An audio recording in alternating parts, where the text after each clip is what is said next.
أجيب مصدق مسيح الملاذ نسيق حسيب هدايا هو الناس نبي له ثان عزيز مبين هو المصطفى المختار وهو المعين نبوته قبل المرايا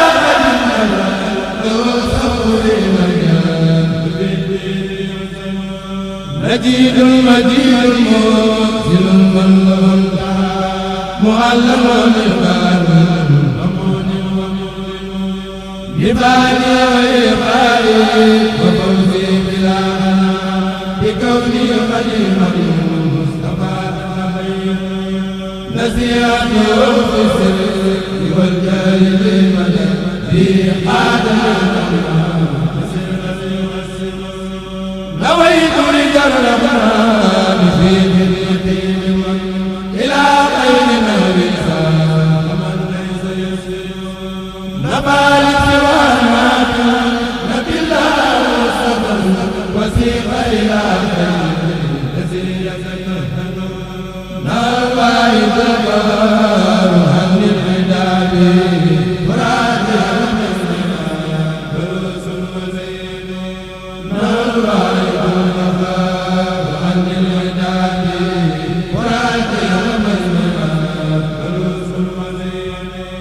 نفخ بي أجل المساجد عليه السلام نذاق من وسنة my grandfather. Okay, as I told you, His Excellency, this will be a short discussion just about the life of Sheikh Ahmadu Bamba. A summarized story, which may be the work made by the organization Muhammad here, Khidma. And as I told you at the entrance, I have already composed a book on the history of Serigne Touba, a summarized one for intellectuals in the English-speaking world. I didn't know he would come here, but I have already composed this book on the life of Sheikh Ahmadu Bamba. His life, the circumstances that led him to create his movement, and the crisis, social, religious, economic, political, that made him create his movement, and the solution brought by Sheikh Ahmadu Bamba as a peacemaker. As you know, Sheikh Ahmadu Bamba was born at 1853, before Mahatma Gandhi, born in 1869, far before Martin Luther King, the black Muslim, Malcolm X. But Sheikh Ahmadu Bamba was an African leader, a Muslim following the doctrine of Maliki, as you may know, and was an Ash'ari in the Tawheed phase, the oneness of Allah. But he was the most illustrious servant of Muhammad sallallahu alaihi wasallam, the Prophet, as he named himself. This is just an introduction of Sheikh Ahmadu Bamba, who he was. He is the founder of the city of Touba. Among his names, Al-Abdul Khadim, Khadim Rasul, all the same meaning, the most illustrious servant of the Prophet sallallahu alaihi wasallam. Because Sheikh Ahmadu Bamba believed in the notion, the meaning of rendering service to all creatures for the sake of Allah. This is a globalized meaning, a globalized concept shared by all people in the world. They may be Americans, Mauritius people, African, or European. Then He was born in 1853 in the village of Mosquée, far from here, 7 kilometers in Senegal, as you know, West Africa. And as a tradition, he memorized the Holy Quran at a very, very, very, very, very early age. And then he received an education in the different fields of Islamic sciences. And a huge and tremendous, extraordinary, if I can say, master of the Arabic language. It's a miracle. We can study on this many years, how he mastered the Arabic language in rhetoric, in grammar, in all fields. But the most miraculous, he wrote many, many books,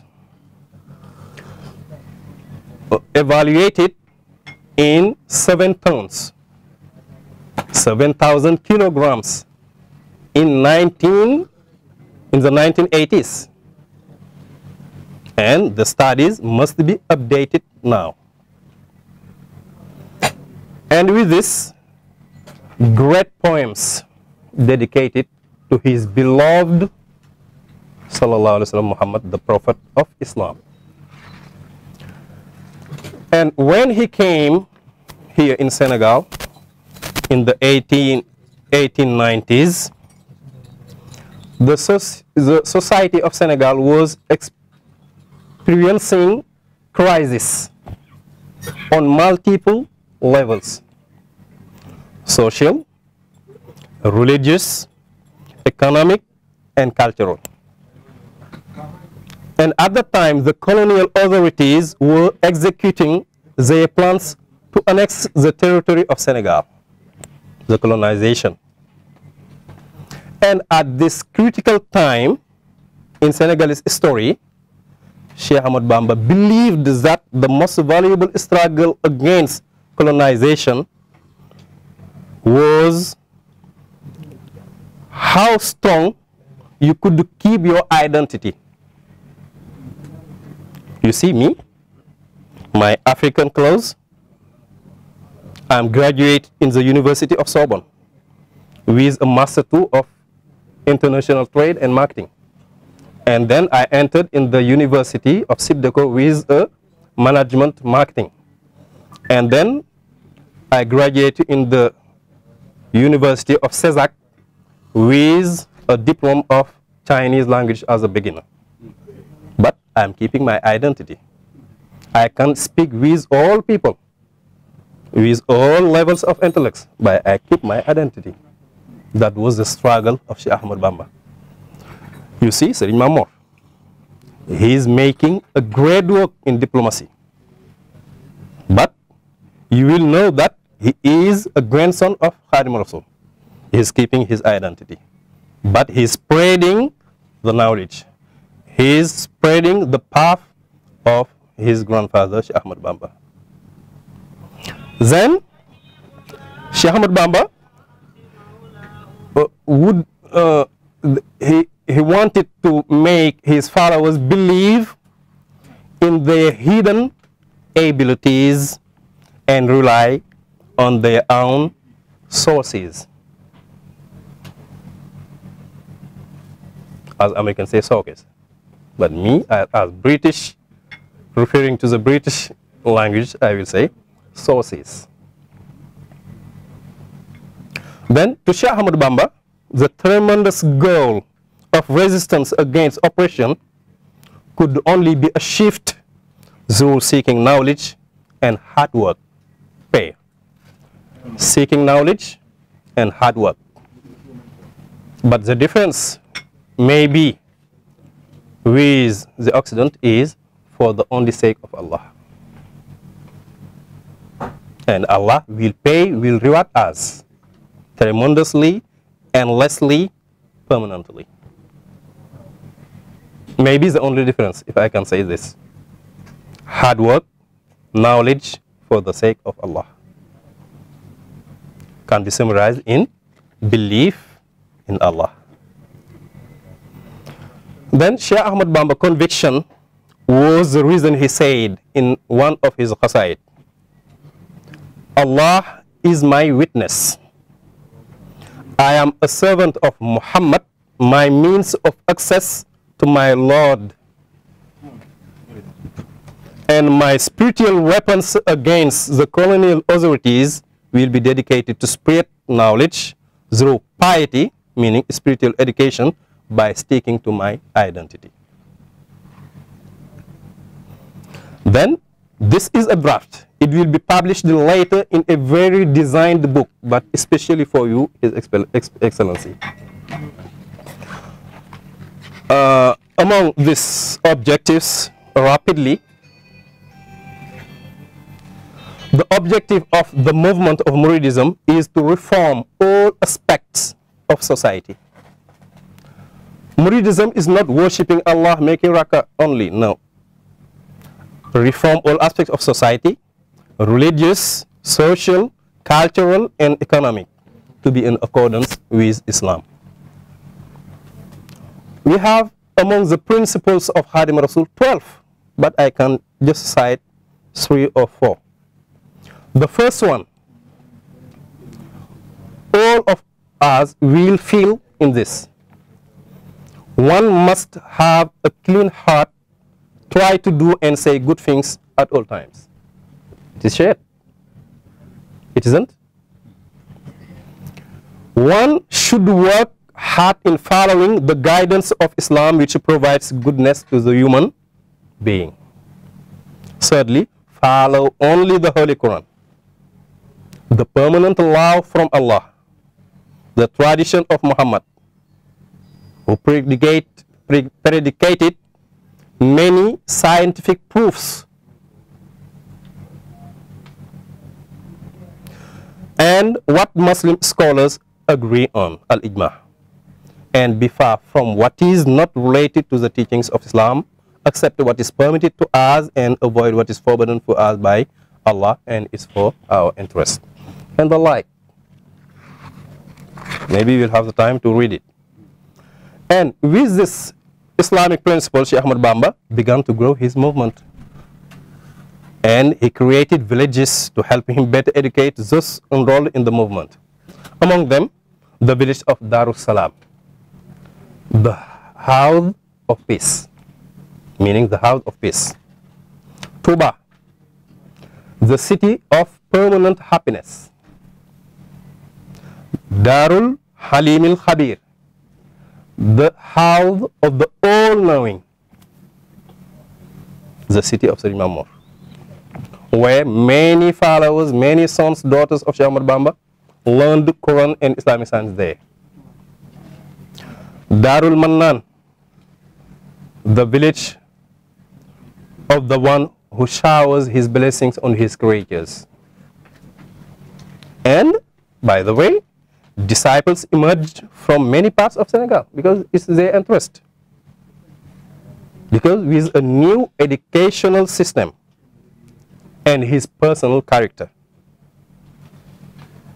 And at the time, we had a great influence on Senegalese society. It's Salat. Then, it was just a summary of the life of Sheikh Ahmad Bamba. As you are our guest, you can make yourself as in your family, and then maybe after Salat we will visit some other place, inshallah. And all this is for you. Thank you. As I mentioned before,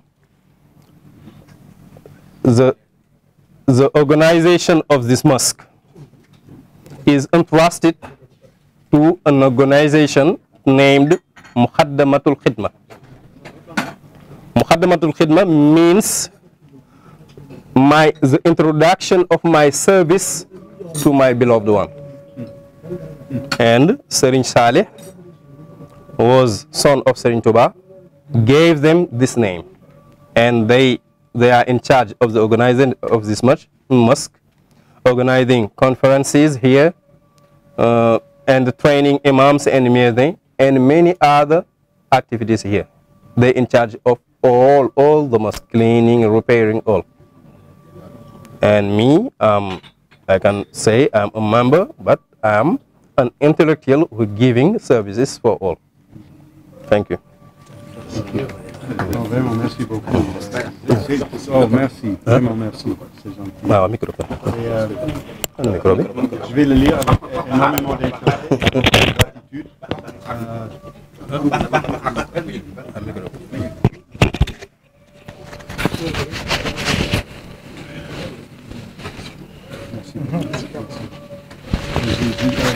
Merci. Oh, merci. Merci beaucoup.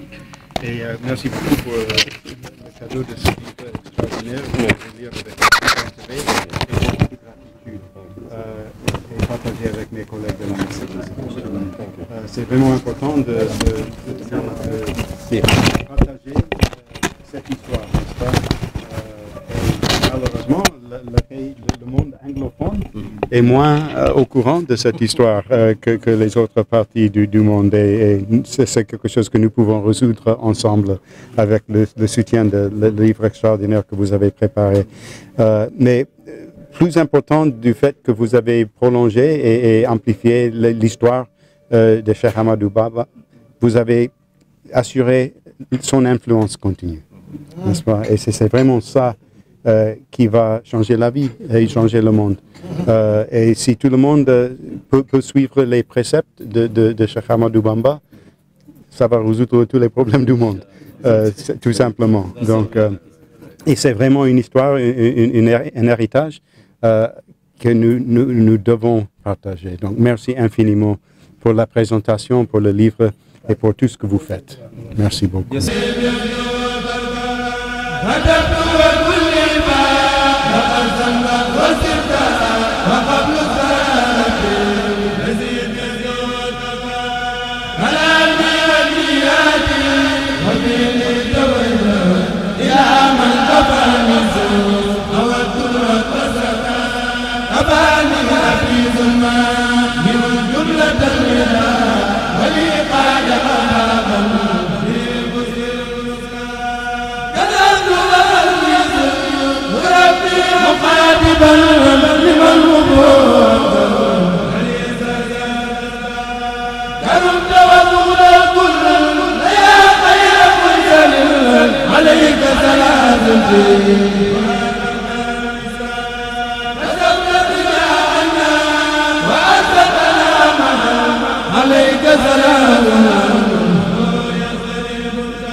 لبث لبست ثياب المجد والفضل والمنى وفيك من الأقلام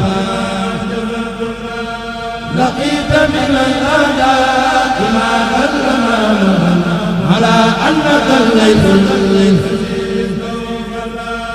لمن جاء يبغي منك نيلا متى يا بغي لمن قالوا جل لكم ذو تجر عذاب الذي لك الدار أبقي من إلهي عليك ما تزيد على الله من يخاف بالمصطفى ترى توكلت بمن لا عليه بما ديرك لأبي البيئة على المصطفى خير